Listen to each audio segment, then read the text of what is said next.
বিরতির পর স্বাগত আরেকবার রঙ্গমঞ্চে।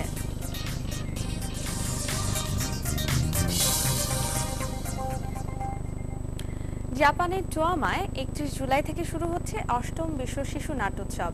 উৎসবে বাংলাদেশ থেকে অংশ নেবে ফরিদপুর শিশু সংগঠন চাঁদের হাট। ইতিমধ্যেই তারা শেষ করেছে সকল প্রস্তুতি। এই উপলক্ষে ফরিদপুরের কবি জসিমউদ্দিন হলে হয়ে গেল নৃত্যনাট্য নকশি কাঁথার মাঠে প্রস্তুতি মঞ্চায়ন।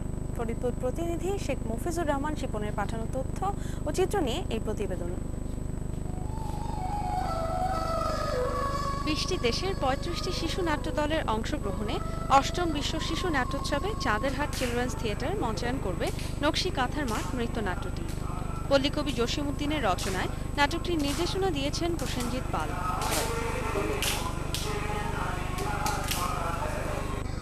উৎসবে 1 আগস্ট জাপানের টোক্কাবানকা হলে নৃত্যনাট্যটি মঞ্চায়ন করবে বাংলাদেশের এই দলটি। এ দলের নৃত্যনাট্যের মূল চরিত্রে রয়েছে 7 জন শিশু শিল্পী। এছাড়াও এই দলে কর্মকর্তা সহ রয়েছে মোট 11 জন।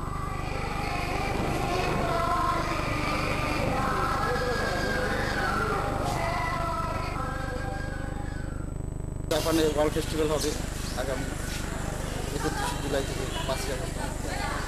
সেখানে আমরা একমাত্র ফরিদপুর চাঁদের হাট সিলেক্টেড এবং বাংলাদেশের একটিমাত্র দল, এবং তাই নয়, শুধু তাই নয়, সাউথ এশিয়ার একমাত্র দল সেটি ফরিদপুর চাঁদের হাট।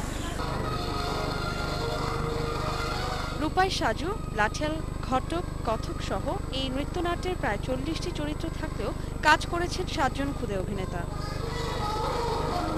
এই নকশি কাঁথার মাঠে একটা চরিত্র রয়েছে ঘটক, কিন্তু মেয়ে হয়ে আমি সেই চরিত্রটা করছি।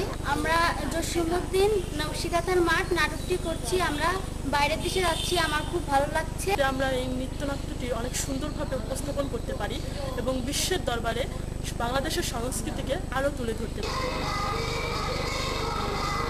এর আগে এই সংগঠনটি ভারতের নয়াদিল্লি, উড়িষ্যা ও কলকাতার আন্তর্জাতিক উৎসবে 9বার অংশগ্রহণ করে সাফল্য বয়ে আনে।